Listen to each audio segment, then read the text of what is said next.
दिल्ली सरकार ने अनधिकृत कॉलोनियों में रहने वाले लाखों लोगों के लिए एक बहुत बड़ी राहत दी। इस पर करेंगे बात क्योंकि सवाल दिल्ली का है।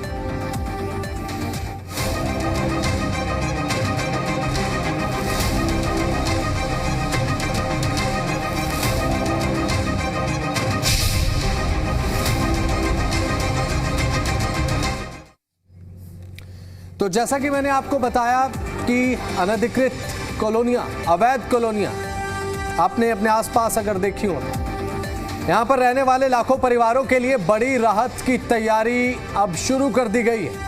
सरकार अब एज इज वेयर इज के आधार पर इन कॉलोनियों को नियमित करने और मालिकाना हक देने की प्रक्रिया इसे अब तेज कर रही है। यह सरकार की प्राथमिकता में है।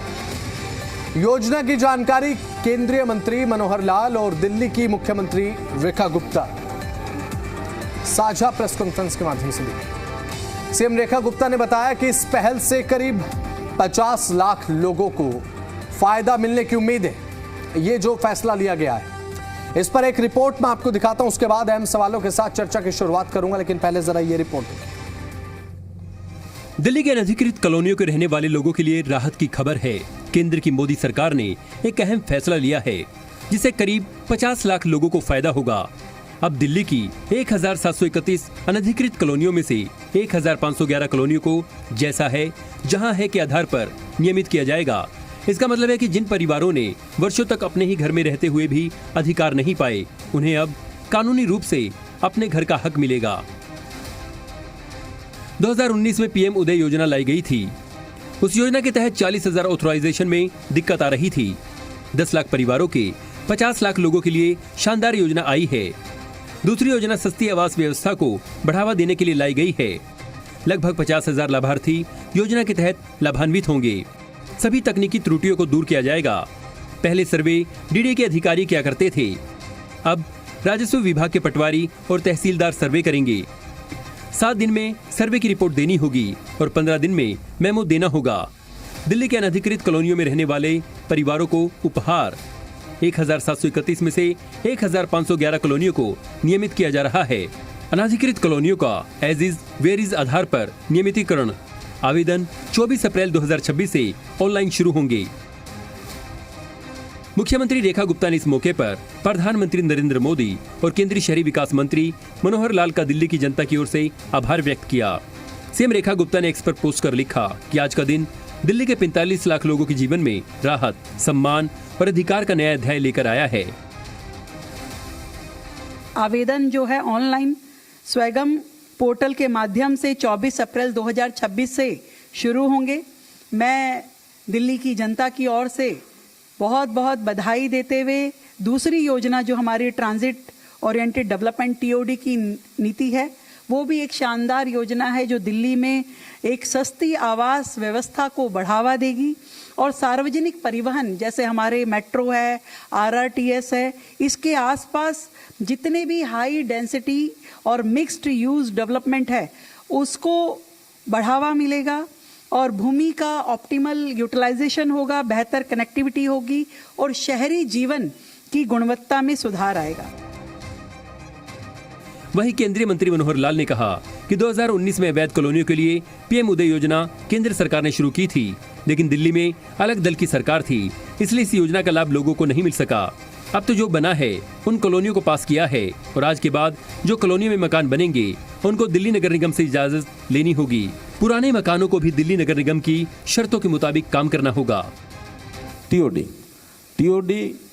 पहले भी एक बार घोषणा हो चुकी है। इस टीओडी की हमारी जो 2021 की जो मास्टर प्लान है उसमें टीओडी का जिक्र है, लेकिन कुछ उसमें अड़चने ऐसी ध्यान में आई कि यहाँ टीओडी उस प्रकार से जितनी सफल होनी चाहिए नहीं हो पाई। बदल किए हैं, उस पॉलिसी में जो चेंजेस हैं वो भी आपके सामने बताए जाएंगे।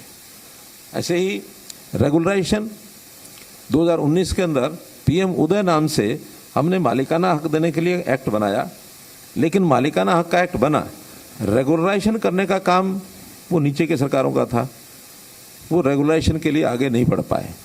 हमने आकर के अब उसको रेगुलेशन का जोड़ा है। आज से वो रेगुलेशन के सारे नियम लागू करके अब लोग आगे आकर अपने मालिकाना हक की रजिस्ट्री भी कराएंगे और किसी को नया मकान बनाना है तो उसके लिए भी विधिवत एमसीडी के माध्यम से उसका प्लान वो तैयार करके उनको दिया जाएगा ताकि नए मकान में बना सकें।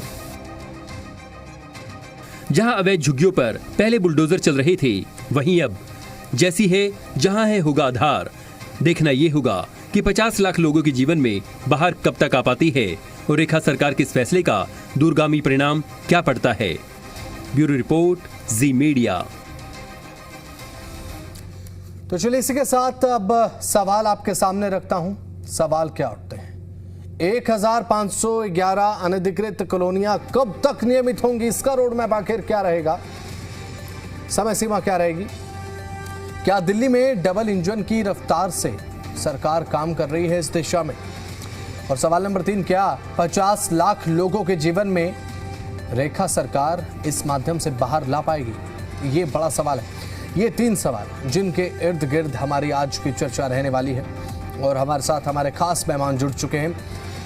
अनिल गुप्ता, प्रवक्ता भारतीय जनता पार्टी, हमारे साथ जुड़ चुके हैं। नितेश चौरसिया, प्रवक्ता आम आदमी पार्टी, हमारे साथ हैं। दीपक शर्मा, प्रवक्ता कांग्रेस, हमारे साथ जुड़ चुके हैं। विपिन शर्मा, वरिष्ठ पत्रकार, हमारे साथ जुड़ चुके हैं। और सबसे पहले जो हमारे साथ बीजेपी प्रवक्ता जुड़े हैं, अनिल गुप्ता जी।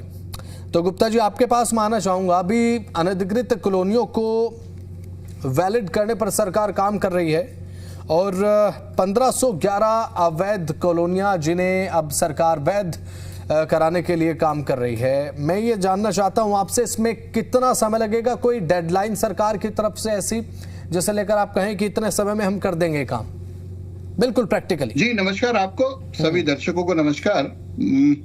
माननीय केंद्रीय मंत्री जी, माननीय दिल्ली के मुख्यमंत्री जी ने आज ये ऐतिहासिक घोषणा की है। दिल्ली वालों को मैं बधाई देना चाहता हूँ। दिल्ली में करीब 1511 जो अनऑथराइज्ड कॉलोनीज थी उनको रेगुलराइज करने के विषय में बात हुई है और 24 अप्रैल से ये पोर्टल पे एप्लीकेशन शुरू हो जाएगी और इसमें कन्वेंस डीड का जो टाइम लिमिट है वो 45 डेज दिया है। यानी कि जिस दिन आप एप्लीकेशन डालेंगे उससे 45 दिन के भीतर as and where is basis पे वो आपके मकान को पूरा कन्वेंस डीड हो जाएगी। ये बड़ी चीज है और इससे मुझे लगता है कि करीब 50 लाख के करीब दिल्ली में जो इन कॉलोनीज में रहते हैं, 10 लाख के करीब मकान हैं, उनको बहुत बड़ा फायदा होने वाला है। 2019 में भी योजना लागू हुई थी पर क्योंकि दिल्ली में उस वक्त हमारी सरकार नहीं थी, काफी अड़चने आई। अब आज माननीय केंद्रीय मंत्री जी ने, माननीय मुख्यमंत्री ने कहा क्योंकि डबल इंजन की सरकार है इसलिए दिल्ली वालों के लिए ऐतिहासिक ये कदम लिया है। और सिर्फ यही नहीं पर एक टीओडी, ट्रांजिट ओरिएंटेड डेवलपमेंट, जो मास्टर प्लान 2021 और 41 के तहत वो भी अब दिल्ली में लागू हो गया है। उसके तहत 500 मीटर के दायरे में जहाँ पर मेट्रो है, आरआरटीएस है, वहां पर वर्टिकल ग्रोथ के लिए अब अफोर्डेबल हाउसिंग यानी कि गरीब लोगों के आवास वॉकेबल के रूप में, वॉकेबल डिस्टेंस के रूप में, उसका भी अब ये योजना लागू हो गई है दिल्ली में। तो ये जितनी भी योजना है और एक इसमें और एक प्रमुख बिंदु है, जो इन अनऑथराइज्ड कॉलोनी में जो छोटी छोटी दुकानें हैं, 20 स्क्वायर मीटर तक जो दुकानें हैं उनको भी वैध माना जाएगा। ये सारी चीजें की हैं और अब के बाद जो नया निर्माण होगा वो एमसीडी के रूल्स एंड रेगुलेशन के तहत होगा। तो मुझे लगता है एक ऐतिहासिक तोहफा है दिल्ली वालों के लिए और दिल्ली वालों को बधाई और केंद्रीय मंत्री जी और रेखा गुप्ता जी को धन्यवाद कि ये बहुत बड़ा एक काम आज किया। और ये तभी पॉसिबल है कि दिल्ली में डबल इंजन की सरकार है। आज केंद्र और दिल्ली सरकार तालमेल से काम कर रही है, दिल्ली के लोगों के लिए भलाई कर रही है और विकसित दिल्ली की जो योजना है उसके तहत ये बड़ा काम है। मुझे लगता है ये बहुत अच्छा माइलस्टोन एक आज अचीव हुआ है। जी, आपके पास मैं लौटूंगा। आपके राजनीतिक प्रतिद्वंदी हमारे साथ हैं, आम आदमी पार्टी के प्रवक्ता नितेश चौरसिया। और नितेश जी, अभी फिलहाल भारतीय जनता पार्टी कह रही कि 50 लाख लोगों को इससे लाभ मिलेगा इन दिल्ली। अब मुझे ये समझाइए कि क्या इस लाभ को विपक्ष में होने के नाते आप एक्सेप्ट कर रहे हैं कि हाँ चलिए ठीक है 50 लाख लोगों को लाभ आप देंगे, लेकिन इसका एक क्या ब्लूप्रिंट होगा, उसका ब्लूप्रिंट आप रखिए। सर म्यूट किया आपने, प्लीज अनम्यूट कीजिए। सर्वप्रथम तो आप सभी गणमान्यों को मेरा नमस्कार। ये पूरी योजना जिस प्रकार भारतीय जनता पार्टी की इससे पहले आपको ध्यान होगा 2015 में देश के प्रधानमंत्री नरेंद्र मोदी जी आए थे, इन्होंने एक घोषणा पत्र जारी किया। उसमें इन्होंने कहा था कि जहां झुग्गी वही मकान। सबसे पहले तो, और फिर वही सिलसिलेवार जब अगली बार चुनाव इन्होंने लड़ा तो सेम मैनिफेस्टो 2020 में भी जारी करा, उसके बाद 2025 में भी जारी करा। बड़ा दुर्भाग्य है कि तमाम उन झुग्गी वाले हमारे भाई बहन जिन्होंने इनके ऊपर भरोसा किया, इनको वोट करा, इनकी सरकार आई, सबसे पहला बुलडोजर उन तमाम घर वालों पे पहुंचा जो इस झुग्गी में रहते थे। लगभग 65,000 से अधिक झुग्गी तोड़ने के बाद, लोगों के मकान तोड़ने के बाद, आज ये सरकार हम और आपको ये बता रही है कि ये 55 लाख परिवारों की चिंताजनक करती है, ये उनके हित के कार्य कर रही है। मैं आपको जिम्मेदारी से कह सकता हूं कि पहले दिन से जिस प्रकार रेखा गुप्ता जी, नरेंद्र मोदी जी तो झूठ बोलते हैं, ये फ्रॉड करती हैं। अब फ्रॉड कैसे करती हैं, इसका मैं आपको कुछ आंकड़े देता हूं।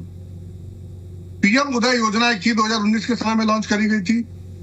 पूरी पीएम उदय योजना जो उस समय डीडीए के माध्यम से एग्जीक्यूट होना था, उसका नियम बहुत सिंपल था कि अगर आप कच्ची कॉलोनी में रहते हो और आप पीएम उदय योजना के माध्यम से डीडीए में आप इसका आवेदन करते हो और आपको कन्वेंस डीड के माध्यम से आपकी पक्की रजिस्ट्री होती है। ये जिम्मेदारी तब भी डीडीए के पास थी और आज भी डीडीए के पास है। मैं इस बात को समझने में बड़ा आहत हूं, दिल्ली सरकार ना तो डीडीए में उस समय कहीं योजना में थी, ना आज उसका कोई रोल है, तो इसमें उसी पुरानी योजना को आज लाके, अच्छा पहली बात, वो योजना भ्रष्टाचार की भेंट चढ़ गई है। आप इनसे पूछिए कि उस योजना में आज तक कितने परिवार ऐसे हैं जिनका आपने कन्वेंस डीड कन्वर्ट करके कर दिया, और मेरे पास ऐसे बहुत तथ्य हैं जिसमें सर्वे के नाम पे भ्रष्टाचार हुआ है। डीडीए से अधिकारी सर्वे के नाम पे आए हैं और मोटी वसूली किए हैं और बड़े स्तर पे इस पर फ्रॉड हुआ, भ्रष्टाचार हुआ है। और आज मुख्यमंत्री महोदया ने इसको संरक्षित भ्रष्टाचार को आगे करके जिम्मेदारी से अब संरक्षण के आधार पे इस पूरे प्रकरण को आगे बढ़ाया जाएगा। नहीं, आम आदमी पार्टी भी समय समय पर ये कहती है कि भाई जो अवैध कॉलोनियां हैं वहां पर भी जो लोग हैं वो भी दिल्ली के निवासी हैं, कभी इन्हें वैध किया जाएगा। ये मुद्दा भी तो आम आदमी पार्टी उठाती है ना। बिल्कुल बिल्कुल, मैं वही कह रहा हूं कि देश के प्रधानमंत्री जी ने सबसे पहले आके ये बात कहा था कि हम हर कच्ची कॉलोनी को पक्का करेंगे। और ये 2019 के तहत ही शुरू करी थी। मैं कह रहा हूं वो पूरा आधार आज बेसलेस है। आज जो योजना आई है उस योजना का दूर दूर तक कोई आधार नहीं है। ये जिसको ऐतिहासिक फैसला कह रहे हैं, मैं उसको भ्रष्टाचारी फैसला कह रहा हूं। संरक्षित भ्रष्टाचार होने जा रहा है इस पूरे प्रकरण में।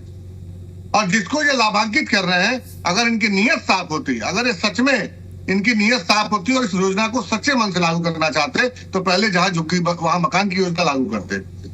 जिसका मकान छीना इन्होंने, उनको मकान आज तक दे नहीं पाए।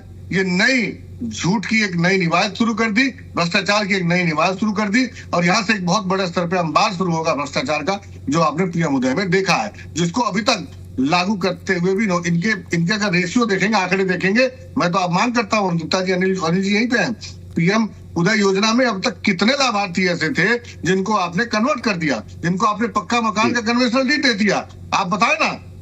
और ये उसी का प्रारूप है, कुछ आप नया नहीं ला रहे, लेकिन आप बता दे दूल्हा है कि ये नया है। तो इसलिए कॉपी पेस्टेड चीजें करने से कोई फायदा नहीं है। ये आम आदमी पार्टी के समय में ही आई हुई योजना है, आप कुछ नया नहीं कर रहे। और आपने ये जरूर नया किया है कि जहां झुग्गी वहां मैदान कर दिया। चुनाव से पहले आपने कहा था कि जहां झुग्गी दोगे वहां मकान देंगे, चुनाव के बाद कहा कि जहां झुग्गी उसको हम मैदान कर देंगे। फर्क आपका इतना रहा।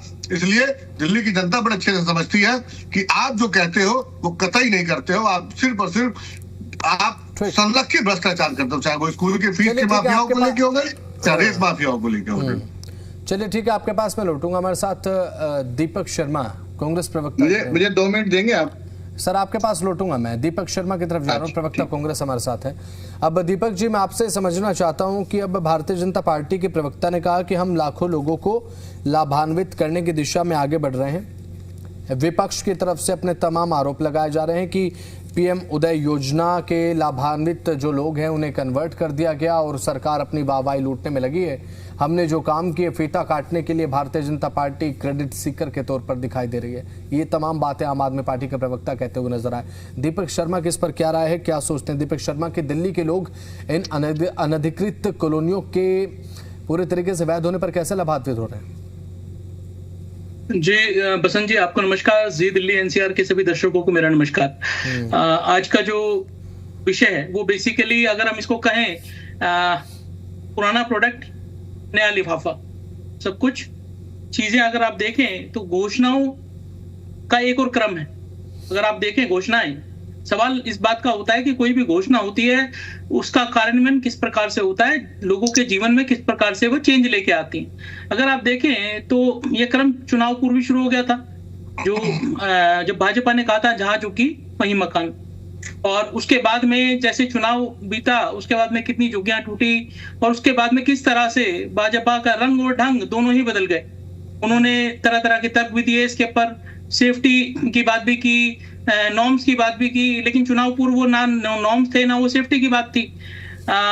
तो हम ये कहेंगे कि जहां तक भाजपा की बात है, योजना लेकर आए और आप ये बात कह रहे हैं कि हम पूरा दिल्ली का कायाकल्प कर देंगे, ठीक है, अच्छी बात है, लोगों को लाभ होना चाहिए।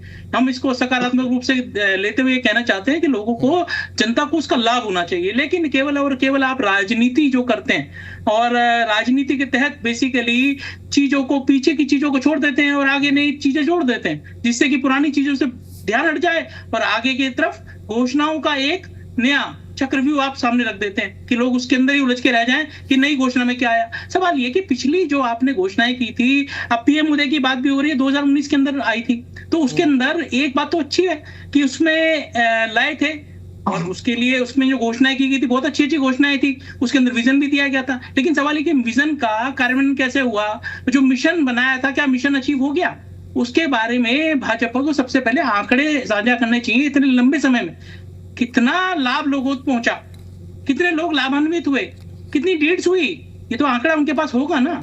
और उसके बाद में अब आने के बाद में अब 2025-26 के अंदर बात करते हैं, 26 के अंदर नई एक बात कर लेके आते हैं कि जी हम ऐतिहासिक जो भी योजना लेके आते हैं उनकी ऐतिहासिक ही होती है। मुझे लगता है इसलिए लाते हैं, शायद इतिहास बनने वाली है तो ऐतिहासिक इसलिए बोलते हैं, शायद मुझे लगता है वो इतिहास बदलता नहीं है। उसके अंदर कई सारी चीजें हैं, अगर आप टेक्निकल एक्सपेक्ट्स पे जाएंगे तो कई सारी चीजें हैं उसके अंदर। अभी योजना आई है, क्या मैं पूछना चाहता हूं आपसे, क्या आप इसके बारे में बता सकते हैं कि इंफ्रास्ट्रक्चर के बारे में कुछ रोड मैप दिया गया है, सड़क के बारे में, पानी के बारे में, बिजली के बारे में, सीवर के बारे में, क्या उसमें कुछ रोड मैप है कि उसके बारे में बताया गया हो? क्या आपको इसके बारे में जानकारी है कि किस तरह से होगा, जहां जिस तरह से है, जैसा है जहां है। अब सवाल ये कि जैसा है जहां की डेफिनेशन क्या होगी, उसकी डेफिनेशन क्या होगी। सवाल ये कि उस डेफिनेशन के अंदर और क्या क्या चीज कवर है। हम अपनी जो एप्रीहेंशन है वो मैं आपको शेयर कर रहा हूं। उसके बाद में प्रशासनिक ढांचे की अगर हम बात करें, उसमें जो टाइम लैग दिया गया है, आपको क्या लगता है वो सफिशिएंट है? आप कुछ चीजें देखेंगे आपको समझ में आएगा, जो चीजें पहले इंप्लीमेंट हुई उसमें इतना लंबा समय दिया गया और उसके अंदर भी वो टारगेट अचीव नहीं कर पाए, बिलो एवरेज रहे। उसके बाद में नए टाइम लैग में आप आते हैं, छोटा सा एक टाइम लैग लेके आते हैं। उसमें तीसरी बात ये आती है कि इसमें 1731 कॉलोनी दिल्ली के अंदर है, उसमें 1511 का केवल घोषणा की गई, बाकियों का क्या होगा ये भी हम प्रश्न करना चाहते हैं। तो कई सारी ऐसी कंसर्न हैं जो हम सामने रखना चाहते हैं। सवाल इस बात का कि कोई भी योजना कोई भी सरकार लेके आती है और उससे अगर जनता के जीवन में लाभ होता है, उनका जीवन स्तर इंप्रूव होता है तो उसका वेलकम होना चाहिए। लेकिन सवाल ये केवल घोषणाओं से कुछ नहीं होने वाला, उसके इम्प्लीमेंटेशन और दूसरा नीति और नियत ये साथ साथ जुड़े। सवाल ये कि वो अचीव होगी नहीं होगी ये भविष्य के अंदर है। हमने अपनी कंसर्न्स आपको साझा की है। चलिए ठीक है, आपके पास मैं लौटूंगा। हमारे साथ लगातार वरिष्ठ पत्रकार हैं विपिन शर्मा। शर्मा जी, आपके पास मैं आऊंगा। अभी फिलहाल ये बात कही जा रही है कि दिल्ली की जो अवैध कॉलोनियां हैं, ये अवैध कॉलोनियां जिनमें 50 लाख से ज्यादा लोग रहते हैं, दिल्ली की जितनी ओवरऑल जनसंख्या है 2-2.25 करोड़, उसमें से 50 लाख अगर अवैध कॉलोनियों में रह रहे हैं, इनको वैध कर देंगे तो ये एक बहुत बड़ा लाभ है। निश्चित बात है। देखिए बसंत जी, मैं चंद बातें इस चर्चा में लेके आना चाहूंगा कि देखिए जब भी कोई नई पहल होती है, आप मान के चलें कि अगर सरकार कोई नया कदम नहीं उठाती, कोई नया रिफॉर्म्स, नए इनिशिएटिव्स, तो विपक्ष हमलावर हो तो बिल्कुल बात समझ आती है। हर एक आदमी इत्तेफाक रखेगा विपक्ष के साथ। अभी अगर ये सरकार की तरफ से, रेखा गुप्ता सरकार की तरफ से ये एक योजना बनाई जा रही है, और ये देखिए क्योंकि ये बड़े लंबे समय से ये प्रस्ताव चल रहा है कि कैसे जो कुछ अनऑथराइज्ड कॉलोनीज है उसको रेगुलराइज करा जाए, 1700 के आसपास है, और अगर आज ये एक फैसला लिया गया कि 1500 के आसपास जो कॉलोनीज है उनको रेगुलराइज करा जाएगा, तो ये मुझे लगता है स्वागत योग्य कदम है। इसकी इंप्लीमेंटेशन पे बात हो सकती है, जैसे अभी दीपक भाई बात कर रहे थे। देखिए रोड की बात करें, पानी की बात करें, सीवेज की बात करें, तो टीथिंग प्रॉब्लम्स आ सकती हैं शुरुआती दौर में, लेकिन वो जो सवाल इन्होंने पूछा था, जो जानकारी मैं रखता हूं, मैं ये बड़े जिम्मेदारी से बोलूंगा, क्योंकि जो रेखा गुप्ता सरकार की तरफ से प्रस्ताव आया है, जो योजना साझा करी है, उसमें इस बात का प्रावधान दे रखा है कि रोड, सीवेज और पानी की कैसे, और साथ में ये अर्बन इंफ्रास्ट्रक्चर बनेगा, क्योंकि इंटीग्रेट कर रहे हैं आप सिस्टम को। और पहले की तुलना में देखिए, क्योंकि पहले बात ये करी जाती थी कि लेआउट प्लान चाहिए, उसके कारण काफी विलंब हो जाता था, लेकिन अब जो बिल्कुल एक साफ संदेश गया है कि कोई लेआउट प्लान की आवश्यकता नहीं है। इसका मतलब है कि जो दिक्कतें आती थी, जो बाधा बन जाती थी बीच में, तो वो नहीं होगी, तो ये एक्सपेडाइट हो जाएगा, प्रोसेस जल्दी हो जाएगा। तो ये मुझे लगता है कि अच्छे कदम है। साथ साथ अगर 45-50 लोगों को इसका फायदा मिलेगा, 1500 के आसपास कॉलोनीज रेगुलराइज होंगी, तो मुझे लगता है बड़ी अच्छी बात है, ये स्वागत योग्य है। इंप्लीमेंटेशन में दिक्कतें आ सकती है, क्योंकि आप समझे कि एकाएक बिल्कुल सब कुछ हो जाएगा, स्मूथ प्रोसेस होगा, ऐसा नहीं है। मंशा हर एक सरकार की अच्छी रहती है।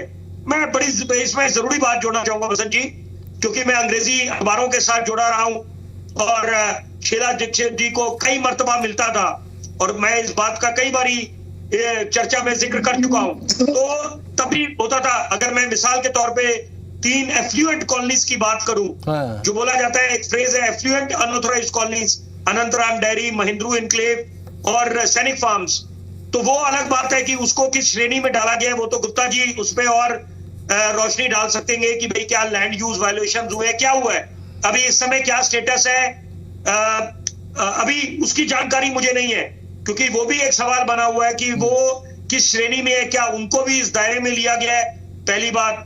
दूसरी बात है कि जब आप बात कर रहे हैं कि सीवेज सिस्टम, वाटर की बढ़िया तरीके से वो एक रोड्स बनेंगी, तो ये मुझे लगता है कि अच्छी बात है, क्योंकि सबसे बड़ी बात है कि हम बात करते हैं, एक फिल्म आई थी रोटी कपड़ा मकान, तो ये तो देखिए मूलभूत समस्या, मूलभूत सुविधाएं हैं जो मिलनी चाहिए, क्योंकि एक तरफ कुछ समय से हम सुनते आए हैं कि पीला पंजा और चुनावी मैदान में अलग नारा था कि जहां झुकी वहां मकान। तो अब ये अगर सरकार ने, देखिए समझदार उसी को कहते हैं जो अपनी गलतियों से सीख ले। तो यहाँ पर अगर रेखा गुप्ता जी की सरकार जो 1 साल का कार्यभार रहा है, तो कुछ अच्छी उपलब्धियां हासिल हुई है, इसमें भी कोई दो राय नहीं है, लेकिन साथ साथ कई सीख मिली होंगी, क्योंकि देखिए कि ये कहना कि बिल्कुल फुल प्रूफ सिस्टम है, ऐसा नहीं है, इससे कोई भी इत्तेफाक नहीं रखेगा। आपको there is always the scope for improvisation. Anil ji बैठे हैं, बड़े सम्मानित वरिष्ठ प्रवक्ता है। मैं साथ साथ 2 बातें बड़ी अहम, बसंत जी आज अपने आप को रोक नहीं पा रहा, मैं जरूर बोलना चाहूंगा। देखिए आप ही के चैनल के माध्यम से, आप लोग भी, जी दिल्ली एनसीआर भी बधाई का पात्र है। हम लोग जब चैनल में बात करते हैं, बैठते हैं, तो काफी कुछ सीखने को मिलता है। It's a 2 way process. आपके जो प्रवक्ता आते हैं बाकी राजनीतिक दलों से, उनसे सीखते हैं, और आदान प्रदान होता है विचारों का। तो और आप खुद, आप लोग जितने एंकर्स हैं, बड़े सुलझे हुए वरिष्ठ हैं, पूरी रिसर्च करके आते हैं। मैंने अनिल जी का नंबर मांगा था और मैंने इनको आग्रह करा था कि एक नॉर्थ ईस्ट का प्रोग्राम होने जा रहा है दिल्ली में, क्योंकि हम जो विकसित भारत की बातें करते हैं कि हम विश्व गुरु बने, तो मैं बिल्कुल इनको बधाई दूंगा और आपके जी दिल्ली एनसीआर को दूंगा कि ये आप लोग एक माध्यम बने कि मैं अनिल जी तक पहुंच पाया।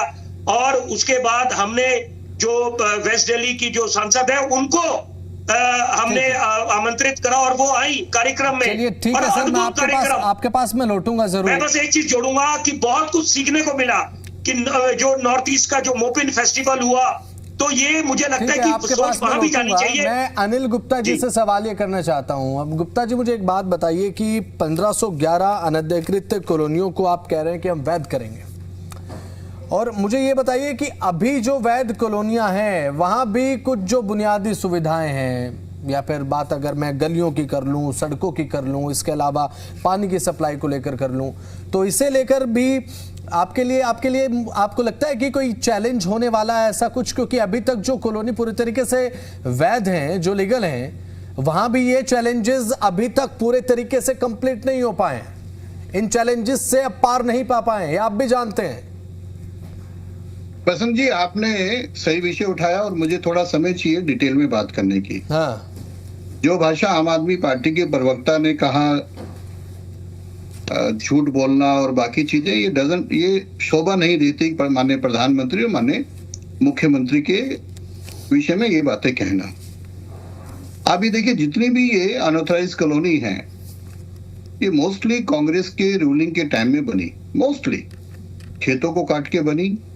और मुझे आज भी याद है शीला दीक्षित जी ने किस तरीके से एक स्टेडियम में कार्यक्रम किया था कि ये मैं चिट्ठी दे रही हूँ, सब रेगुलराइज होगी, आज तक नहीं हुई थी। आपने पीएम उदय योजना की बात की, हम लेके आए थे, डीडीए लेके आए थे 2019 में, करीब 40,000 मकान मालिकों का हक मिला। और दिल्ली में एक ऐसी सरकार थी जो भ्रष्टाचार में रहती थी, झूठ बोलती थी, जो क्षेत्र के विकास पे ध्यान नहीं देती थी, लेआउट प्लान, बाकी बहुत सारी अड़चने थी, जिस वजह से काफी लोग उससे महरूम रह गए। आज जो ये योजना की घोषणा हुई है, ये as is where is basis, यानी को जो जैसा जहां है वो रेगुलराइज कॉलोनी हो गई। 1511 को दिया है, टोटल 1731 आइडेंटिफाइड है, 221 बची है, टेक्निकल अड़चन है, उसके बाद में भी कहीं कोर्ट का मैटर है, कहीं कुछ है, वो सारी चीजें लिए जाएंगी। साथ ही 3-4 पॉइंट और आज घोषणा की जो बड़े गौर करने लायक है।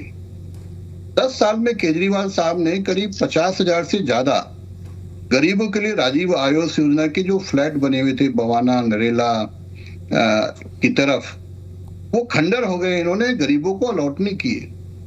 आज घोषणा की है कि उनको पूरा ठीक करके 50,000 गरीबों को वो फ्लैट आवंटित किए जाएंगे। ये हमने अपने मैनिफेस्टो में लिया था, आज इसकी घोषणा हुई। दूसरा, गरीबों को और आवास मिले, इसलिए जो एक मास्टर प्लान 2021 के बाद 2041 में बात आई, टीओडी एक जो योजना है, ट्रांजिट ओरिएंटेड डेवलपमेंट, यानी कि जितने भी मेट्रो स्टेशन हैं, रेलवे स्टेशन हैं, और जितने में नमो भारत स्टेशन है, RRTS, उसके 500 मीटर तक, यानी कि वॉकेबल, वहां पर जहां भी 2000 स्क्वायर मीटर का अगर कोई लैंड है सरकार के पास, वहां हाई राइज बिल्डिंग एक तरीके से FAR जिससे ज्यादा मिले और वो गरीबों के लिए बनेगा, जिससे वॉकेबल हो और ये वहां बड़ी डिग्निटी से गरीब लोग उसमें रह पाए। तीसरी जो घोषणा हुई, जो जितनी अनऑथराइज कॉलोनी है, यहाँ दुकानें भी होती है बेसिक नेसेसिटीज के लिए, परचून की दुकान, बाकी 20 स्क्वायर मीटर तक जो दुकान है वो एज इट इज रेगुलराइज मानी जाएगी, उसको कुछ अलग नहीं करना। चौथी बात जो कहा था कि पीछे हैं, अब जो देखिए केंद्र में और दिल्ली में एक ही सरकार होने का फायदा देखिए।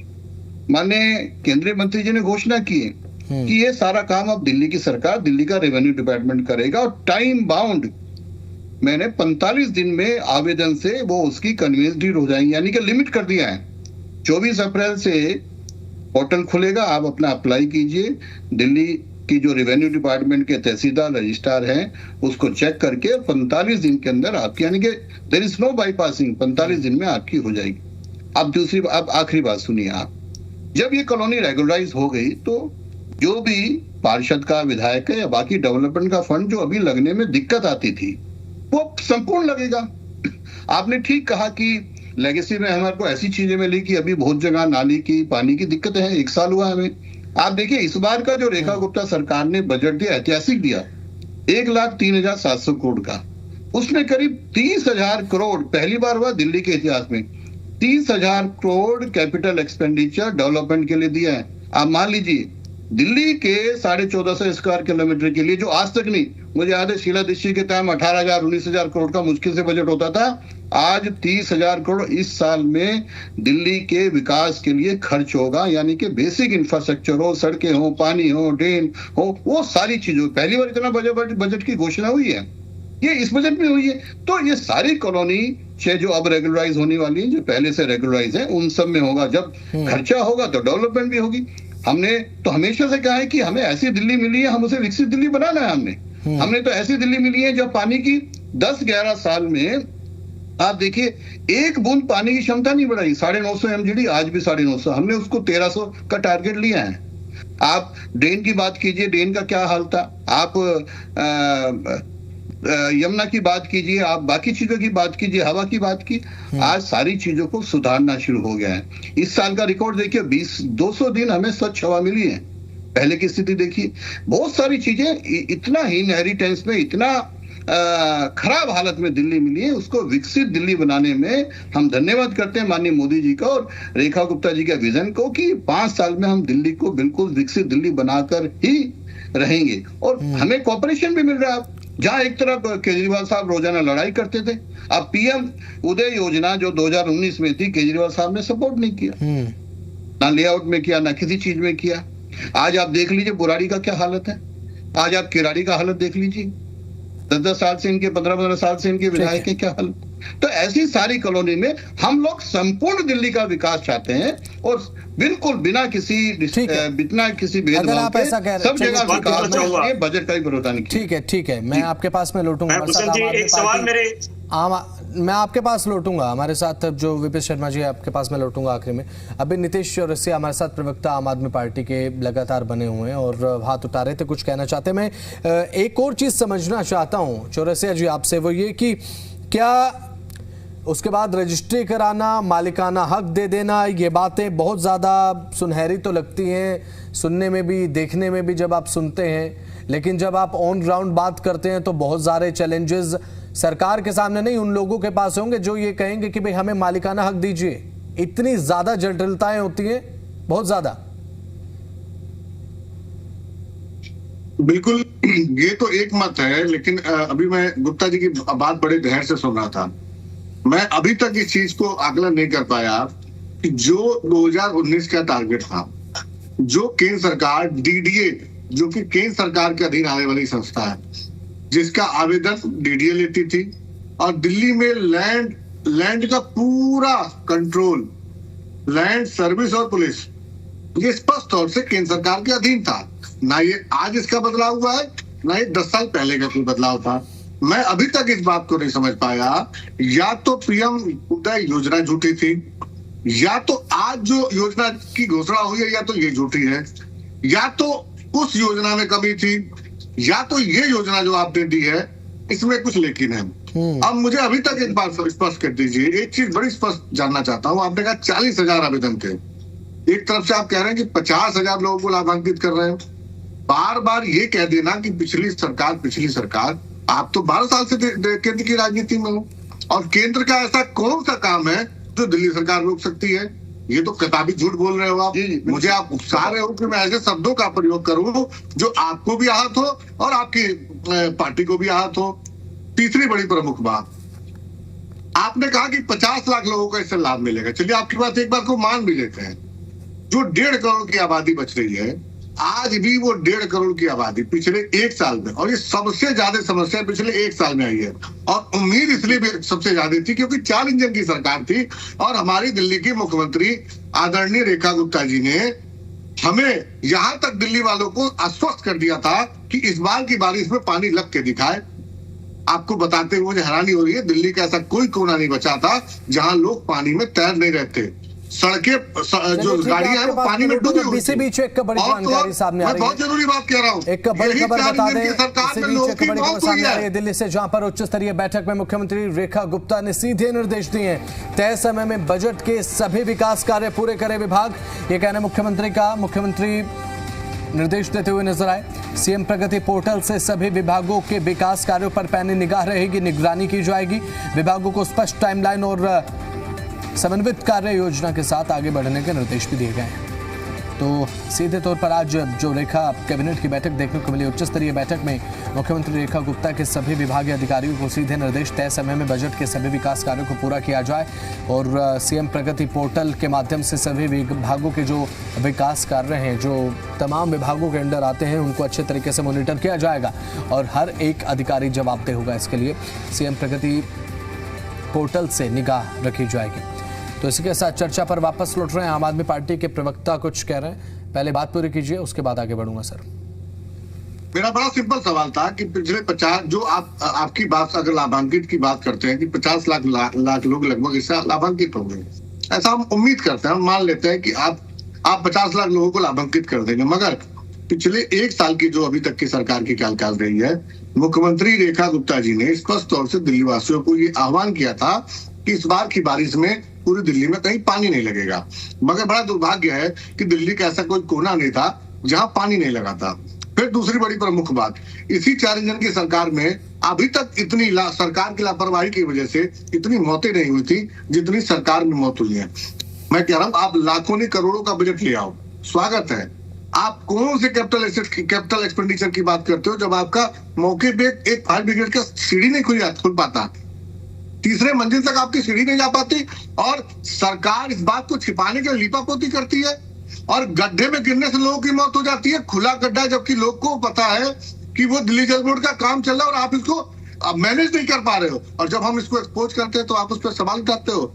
इसी दिल्ली में 4 इंजन की सरकार पर लोगों ने भरोसा किया था कि हमें फीस वृद्धि से राहत मिलेगी, मगर आप देख लो 1 तारीख से स्कूल खुले हैं, नया सत्र शुरू है, इसी 4 इंजन में लोग त्राहिमाम कर रहे हैं। फीस वृद्धि, कई बच्चों को फीस ना की वजह से और फीस नहीं जमा करने की वजह से एडमिशन नहीं मिल रहा। आप जिस कार्यकाल की बात कर रहे हो, आप जिस लाभ की बात कर रहे हो, शुरू में आप बताते तो लाभ हो, मगर होता ठीक उसका विपरीत है। क्योंकि जब आपने एजुकेशन एक्ट भी लाए थे, ठीक है, आपके पास में बताया था कि प्रोटेक्शन है, प्रवक्ता आपके ये पास प्रोटेक्शन है। मैं 10 सेकंड में खत्म करूंगा, 10 सेकंड में। दीपक, मैं आखिरी बात कर रहा हूँ, 10 सेकंड। दीपक जी, अभी फिलहाल जितनी वैध कॉलोनियां हैं, लीगल कॉलोनी हैं दिल्ली में, वहां पर बुनियादी सुविधाओं का क्या अभाव नहीं है? और 1.5 करोड़ की आबादी लीगल कॉलोनी में रहती है, क्या वो इन चीजों से मुक्त है? अब अगर इलीगल कॉलोनीज को लीगल करने पर सरकार विचार कर रही है, अब लीगल कॉलोनी में भी बुनियादी सुविधाओं का अगर अभाव है तो वहां के लिए तो और बड़ा चैलेंज हो जाएगा। जी बसंत जी, अभी बात सुन रहा था, हमारे भाजपा के बंधु प्रवक्ता जो बता रहे थे इंफ्रास्ट्रक्चर के बारे में कि बहुत ज्यादा इंप्रूवमेंट हुआ है, तो यमुना की बात आई, तो यमुना के अंदर आप देखें गुलाबी जाग, अभी हम कुछ दिन पहले देख रहे थे, ये इंप्रूवमेंट देखने को मिल रही थी। बात आती है परिवहन की। अभी मैं आपको एक छोटा सा आंकड़ा शेयर करता हूँ, उससे आप समझेंगे। पहले 731 यात्री एक बस में सफर करते थे पिछले साल तक, और अब वो 929 यात्री प्रति बस हो गया है, यानी कि बसेस की संख्या घट गई है और यात्री बढ़ गए। मतलब एक जो सफर किया करते थे पहले दिल्ली के यात्री, अब वो सफर कर रहे हैं, यानी संघर्ष कर रहे हैं। बात आती है पानी की। अभी आपने कहा कि जो पहले कॉलोनीज हैं उसके अंदर क्या हो रहा है, जल भराव की हालत क्या किसी को बताने की आवश्यकता है? क्या किसी को बताने की आवश्यकता है कि किस तरह से जल भराव हुआ और कहां नहीं हुआ? पानी की सप्लाई, पेयजल जो अधिकार है एक जन का, क्या उसको स्वच्छ पानी मिल पा रहा है, ये बताने की आवश्यकता है उन कॉलोनीज के अंदर। आप तो रिपोर्टिंग करते हैं, आप ये समस्या दिखाते हैं, हम जी न्यूज को इसके लिए आभार व्यक्त करना चाहते हैं कि वो जन समस्या को उठाते हैं। आप देखिए पानी की हालत, अब गर्मी आने वाली है, वो क्या हालत होगी जो बात आती है। तो पानी की बात करें या परिवहन की बात करें या आप यमुना की बात, हम क्योंकि यमुना की बात इसलिए कर रहे हैं क्योंकि पानी की समस्या भी वहीं से जुड़ी। तो इस तरह से आप अगर देखेंगे दावों और वादों और इम्प्लीमेंटेशन के अंदर बहुत बड़ा अंतर होता है, और हम ये मानते हैं कि कहीं ना कहीं ये सब चीजें एक जन का अधिकार है, उनको मिलनी चाहिए। लेकिन कहीं ना कहीं अभी तक आप जो देखेंगे केवल बड़े बड़े दावे तो किए जा रहे हैं, लेकिन अगर आंकड़ों की बात करें, हम आंकड़े शेयर कर रहे हैं आपसे। परिवहन का मैंने आप लोग आंकड़ा शेयर किया, इलेक्ट्रॉनिक बसेस आ रही है, कुछ आ रहा है, लेकिन आंकड़ा ये बताता है कि दिल्ली का जन आज स्थिति इस तरह की है, बसेस की शॉर्टेज है। और अगर आप बात करें विजन और मिशन की, तो विजन मिशन एक आम जन के लिए क्या विजन मिशन, क्या ना उसको पानी की दिक्कत भी है, उसको परिवहन में भी दिक्कत हो रही है, और उसको जो मूलभूत सुविधाएं मिलनी चाहिए, क्या उसको मिल पा रही? सवाल इस बात का है। अगर उसके अंदर वो मिल जाती है तो हमें एक आशा होती है कि आने वाले समय के अंदर अदर कॉलोनीज के अंदर भी ऐसा किया जाएगा। लेकिन सवाल ये कि जो एग्जिस्टिंग है, क्या उसके अंदर देने में सरकार सफल हुई है? अब अगर एक बात की जाती है कि केवल 1 साल हुआ है, तो कई ऐसे कार्य भी थे जो 1 साल के अंदर नहीं हो पाए, जो कि होने आवश्यक थे। चाहे वो सिल्ट का काम था, पिछले साल आपने देखा होगा सिल्ट के काम को, जो डिस्पोजल था उसको किस तरह से किया गया, और उसके कारण दिल्ली के कितने एरियाज के अंदर कितनी दिक्कत आई। ये एमसीडी के अंदर भी भाजपा और दिल्ली के अंदर भाजपा, अब तो सब जगह भाजपा, लेकिन उसका असर क्यों नहीं दिखाई दे रहा? सवाल इस बात का है। ठीक है, चलिए आपके पास मैं लौटूंगा। हमारे साथ विपिन शर्मा लगातार हमारे साथ जुड़े हुए वरिष्ठ पत्रकार। विपिन जी, मैं ये समझना चाहता हूँ कि ये जो पूरा का पूरा बड़ा कदम सरकार उठाने जा रही है, उसके बाद अभी तक तो सरकार पर लोगों का भरोसा है कि चलिए ठीक है, सरकार ने वादा किया है आने वाले समय में ऐसा हो जाएगा, लेकिन भरोसा बनाम हकीकत में जब ऐसा होगा तो लोगों की जिंदगी कितनी प्रभावित होगी। वो बुनियादी सुविधाएं जिनका अभाव अभी भी लीगल कॉलोनीज में देखने को मिलता है, क्या वो यहां भी देखने को मिलेगा? रजिस्ट्री से लेकर मालिकाना हक तक, ये वो बहुत बड़े सवाल हैं जो एकदम खड़े होते हैं जब सरकार ये दावा करती है कि हम 1511 कॉलोनी को लीगल करेंगे। देखिए, 2 बातें हैं। पहली बात कि अगर हम इसका एक पॉजिटिव साइड देखें कि अच्छी बात क्या है कि अगर इंफ्रास्ट्रक्चर डेवलप हो रहा है और फास्ट अप्रूवल हो रहा है, कि यहाँ पर आप जीआईएस सर्वे की बात करें, प्रॉपर्टी में डॉक्यूमेंटेशन की बात करें, या एरर करेक्शन की बात करें, जो गलतियां हो जाती हैं उसमें कैसे सुधार कर सकता है, तो वो एक तरफ है कि आप उसको साथ साथ कि आप एक लीगल एंटिटी दे रहे हैं, कि आपको ओनरशिप मिल रही है एक व्यक्ति को जिसकी अनऑथराइज्ड प्रॉपर्टी है। ये तो कुछ पहलू हो गए, लेकिन मैं ये उम्मीद कर रहा था कि विपक्ष के जो दोनों बड़े वरिष्ठ प्रवक्ता बैठे हैं, ये 3 सवाल पूछेंगे भाजपा के सम्मानित प्रवक्ता से, लेकिन उन्होंने पूछे नहीं, तो इसलिए मैं वो काम जरूर करूंगा। देखिए, पहली बात, और ये कोई रॉकेट साइंस नहीं है, एक आम आदमी पूछना चाहेगा गुप्ता जी कि बिल्कुल आप लोग बात बोलते हैं कि भ्रष्टाचार मुक्त, यहाँ पर देयर इज 0 टॉलरेंस की फॉर करप्शन। बिल्कुल मैं आपके साथ इत्तेफाक रखता हूं, लेकिन कि देखिए 2 विभाग हो गए, डीडीए और एमसीडी। अब डीडीए है कि उसको यहां पर एंटिटी देने के लिए कि यहां पर जो एग्जिस्टिंग स्ट्रक्चर जो है कि उसको एंटिटी कैसे मिलेगी, उसको वैध कैसे बनाए जाएंगे, डीडीए देगी, क्योंकि डीडीए प्रीमियर एजेंसी है इसमें। और जब अगर नई कंस्ट्रक्शन होगी, नई एडिशंस, नए मॉडिफिकेशन होंगे, वहां एमसीडी बीच में आती है। तो ये सुनिश्चित करने के लिए क्या मैकेनिज्म है कि वहां पर किसी तरह का भ्रष्टाचार ना हो, क्योंकि एक तरफ जब बात कर रहे हैं, निश्चित बात है हम लोग आशावादी लोग हैं, सोच सकारात्मक रखते हैं, लेकिन सवाल ये भी बनता है कि वो सुनिश्चित कैसे होगा, पहला सवाल। मेरा दूसरा सवाल है कि जो ये इलाके हैं जैसे सदर बाजार है, वहां पर क्या डेवलपमेंट होगी, क्या वो भी इस श्रेणी में आते हैं? क्योंकि वहां पर जो तारों के झज्जाल लटक रहे, आप सीवेज सिस्टम, वाटर और रोड्स की बात कर रहे हैं, लेकिन वहां पर they are ticking time bombs. मैंने उस मुद्दे को कई मर्तबा उठाया है। बुनियादी सुविधाओं का सवाल वही तो मैंने उठाया। मैं उसी बात पे आना चाहता हूं, 1 मिनट। और साथ साथ जरूरी बात है कि हम लोग जब रेगुलराइज कर रहे हैं, आपने रेगुलराइज तो कर दिया जो अनऑथराइज्ड कॉलोनीज है, लेकिन जब अगर वो मॉडिफिकेशन करते हैं उसमें वहां पर एमसीडी की भूमिका आ जाती है।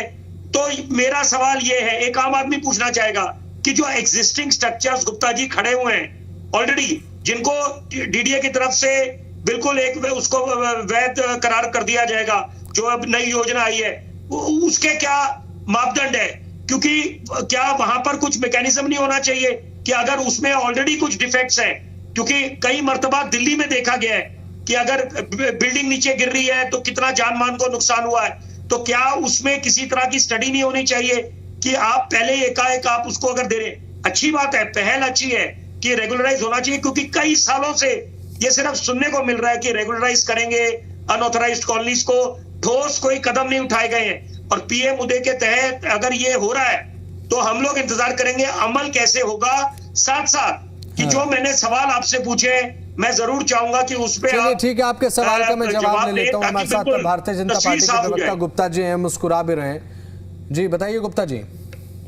बसंत जी, 27 साल की बैड लेगेसी से हमें दिल्ली मिली है। अभी साथी प्रवक्ता कांग्रेस और आम आदमी पार्टी की बात कर रहे थे, मुझे लग रहा है उनको पढ़ लिख के आना चाहिए, पर तथ्य नहीं पता। 10 वाटर ट्रीटमेंट प्लांट है, 11 साल में एक भी नहीं बढ़ा केजरीवाल साहब ने। और बार बार वजीराबाद, चंद्रावाल को अमोनिया बढ़ गई, उसकी वजह से बंद कर देते थे। 1 साल से कोई बंद नहीं हुआ। 37 एसटीपी प्लांट है, नहीं बढ़े। हम 20 नए लगा रहे हैं। 37 में से मैक्सिमम खराब चलते थे, आज मैक्सिमम सही चल रहे। रिपोर्ट है 1 साल से यमुना में डिजोल्व ऑक्सीजन है। और जो ये झाग की बात करते तो वो भी 2-3 साल में ठीक हो गया, हाइड्रोलिक ठीक होगा वहां का। तो इनसे पूछना चाहिए कि जो 946 एमजीडी 11 साल पहले था, वो उतना ही बढ़ाया क्यों नहीं उन्होंने? 50,000 जो हाउसिंग के थे वो खंडर हो गए, दिए क्यों नहीं? आपने दिल्ली की बढ़ोतरी के लिए क्या किया? कितनी सड़कों का निर्माण किया? इतना हमने तो रिकॉर्ड दिया कि इतनी सिल्ट निकाली है 1 साल में। हमने तो निकाला है, आप जाके देखिए, जो कूड़े के पहाड़ थे कम हो गए। 3 साल का टारगेट लिया है हमने। तो वायु प्रदूषण की भी बात की है, हर लेवल पे। आपने अंडरग्राउंड वायर की बात की। खुद शहजनाजा, जो पुरानी दिल्ली का जो बोर्ड है जिसके मुख्यमंत्री अध्यक्ष हैं, खुद उन्होंने उसका प्रयास शुरू कर दिया, उस योजना का शुरू कर दिया। पूरी जो ओल्ड सिटी है, जिसको वॉल सिटी बोलते हैं, वहां पर सभी तारों को अंडरग्राउंड करने का आप जाके देखिए, योजना का शुरू हो चुकी है। विपिन जी ने बड़ा अच्छा क्वेश्चन किया। मुझे लगा था कि विपिन जी ने शायद मनोहर लाल खट्टर जी को पूरा सुना होगा, पर उन्हीं की जो उन्होंने बोला मैं बता देता हूं। अब ये योजना दिल्ली सरकार के तहत रहेगी, क्योंकि उन्होंने कहा कि दिल्ली में अब तालमेल है। अब 24 अप्रैल का इसका दिल्ली सरकार का पोर्टल खुलेगा। 45 दिन की टाइमलाइन है। दिल्ली की जो सरकार है, जो रजिस्ट्री ऑफिस है, जो डीएम रेवेन्यू है, उसी के अंदर इनकी रजिस्ट्री होगी। एक चीज हो रहा है, एज इज वेरी बेसिक, जो आज बना हुआ है वो सारी बिल्डिंग, सारा कॉलोनी रेगुलराइज है। ये उसमें भाषण में आप उनके जो वक्तव्य दिख लीजिए। नई कोई डेवलपमेंट होगी, कोई खाली प्लॉट पड़ा है, कुछ पड़ा है, वो एज पर एमसीडी नियम होगी। जैसे एमसीडी में नक्शा पास होता, नहीं, पुराना जितना वो हो चुकी। जो दुकानें हैं उसकी भी बात हुई है। ठीक है, आखिरी कमेंट के लिए आपके पास मैं जरूर लौटूंगा। हमारे साथ तमाम जो प्रवक्ता हैं, एक आखिरी कमेंट लेता हूं। नीतीश चौरसिया साहब, एक आखिरी कमेंट, केवल 30 सेकंड। मेरे फिर से सवाल का अभी तक इन्होंने जवाब नहीं दिया। पिछले सरकारों की कोशिश अलावा आप पिछले 1 साल में जो आपकी फेलियरशिप है और पीएम उदय की फेलियरशिप, आप इसको कॉपी पेस्टेड करके ऐतिहासिक बताने के बजाय आप इसको जो अभी तक लागू करके उसकी योजना का लाभ मिला है, उस पर कोई कार्रवाई आपने नहीं बताई। और 1 साल में जो आपके लेकुना थे, जो रूटीन वर्क थे, जो पिछले 10, 12, 15 सालों में निकल के नहीं आए, आपने 1 साल में जग जाहिर कर दिया कि आपकी नीयत और काम करने की सोच में, दोनों में बहुत फर्क है और आप सक्षम नहीं हो उसको कंप्लीट करने के लिए। और आपके अंदर कैपेबिलिटी नहीं है। आपके नेता, आपके मंत्री बिल्कुल ध्यान नहीं देते छोटी छोटी चीजों में, दिल्ली की जनता को चाहिए। चलिए ठीक है, दीपक शर्मा प्रवक्ता कांग्रेस हमारे साथ है। सर, केवल 30 सेकंड आपके पास हैं। जी बिल्कुल। मैं चलते चलते बात ये कहना चाहूंगा, भी हमारे बंधु प्रवक्ता भाजपा के बोल रहे थे कि कुछ पानी के बारे में बोल रहे थे कि प्लांट्स के ऊपर उन्होंने बहुत काम किया है। ये मार्च की खबर ही बता रहा हूं मैं आपको। इसमें इसकी हेडिंग है 37 सीवेज ट्रीटमेंट प्लांट्स में से 12 गुणवत्ता के मानकों पर फेल, दिल्ली प्रदूषण नियंत्रण समिति रिपोर्ट में खुलासा। अब खुलासा तो मैं चलते चलते कर दिया है, इतना ही बस मैं कहना चाहूंगा। चलिए ठीक है, एक आखिरी प्रतिक्रिया मैं ले रहा हूं। विपिन शर्मा जी लगातार हमारे साथ वरिष्ठ पत्रकार जुड़े हुए हैं। एक आखिरी कमेंट सर, केवल 30 सेकंड। जी, मैं ये कहूंगा कि स्वागत योग्य है, क्योंकि खुद मैं दिल्ली का नागरिक हूं। मैं तो खैर रेगुलराइज कॉलोनीज पे रहता हूं, ऑथराइज्ड में, लेकिन अच्छी बात है। It is going to be music for the ears of all those residents who are staying in unauthorised colonies. लेकिन सवाल देखिए ये बनता है, जो चीज अच्छी है, लेकिन साथ साथ सुझाव भी देना हमारा फर्ज है, दायित्व बन जाता है कि जो अगर आप फ्री होल्ड तो करा रहे हैं, और लेकिन साथ साथ जो एग्जिस्टिंग स्ट्रक्चर्स हैं, as is where is basis है, दैट इज गुड, अच्छा है। लेकिन उसमें एक खामी जरूर है जिसकी तरफ ध्यान केंद्रित होना चाहिए कि अगर उस स्ट्रक्चर में, किसी की बिल्डिंग में अगर कुछ डिफेक्ट्स हैं जिससे क्षति पहुंच सकती है, कुछ ऐसा मैकेनिज्म होना चाहिए कि ताकि उसकी तरफ ध्यान केंद्रित हो, और प्रिवेंशन इज ऑलवेज चलिए बेटर ठीक है, देन ये बिल्कुल सही बात आपने हादसा कही। ना हो और जाए। हमारे साथ जो भारतीय जनता पार्टी के प्रवक्ता अनिल गुप्ता है, गुप्ता जी से एक बार जवाब ले लेता हूं सर, आखिरी 30 सेकंड आपके पास है, क्योंकि इसके बाद मुझे क्लोज बसंत जी, मुझे लगता है आम आदमी पार्टी को जवाब देना चाहिए पिछले 11 साल में बुराड़ी, किराड़ी, ओखला में इन्होंने क्या किया। अनऑथराइज कॉलोनी काफी ज्यादा वहां पर, आज भी 1 साल में काम किया हमने। और इन्होंने ठीक कहा, जब आम आदमी की सरकार थी तो 5 या 10 मुश्किल से एसटीपी चलते थे, आज स्थिति बेहतर हुई है, मैंने कहा है इसकी, और अच्छाई के लिए। और मुझे लगता है कि इनको पूरा घर पे पढ़कर आना चाहिए भाषण देने से पहले। 1 साल में जो अचीवमेंट हुई है शायद 27 साल पे नहीं हुई है। ऐतिहासिक बजट है, जाके देखिए, 700 किलोमीटर सड़कों का निर्माण हो रहा है अभी एलजी साहब से मिलके, जो मानसून का पूरा किस तरह से डीसिल्ट है, कल रिपोर्ट आई है कितना डीसिल्टिंग हो गई, कितना होना है। अगले प्रदूषण की स्थिति बेहतर हो, चलिए उसमें ठीक है, आप कमी सभी का आए, बहुत बहुत उसका शुक्रिया प्लान अभी बन चुका हरियाणा को है। पर आपने मुझे समझ लगता दिया, है बहुत कि शुक्रिया इनको आपका। थोड़ा अब सा देखने की बात यह है कि 50 लाख लोगों को फायदा देने की बात कह रही है सरकार, किस तरीके से ऑन ग्राउंड एग्जीक्यूशन देखने को मिलेगा, इस पर सभी की नजर रहेंगी। और ये भविष्य कर्म में भी है। फिलहाल वक्त बहुत समय का जल लौट रहा है।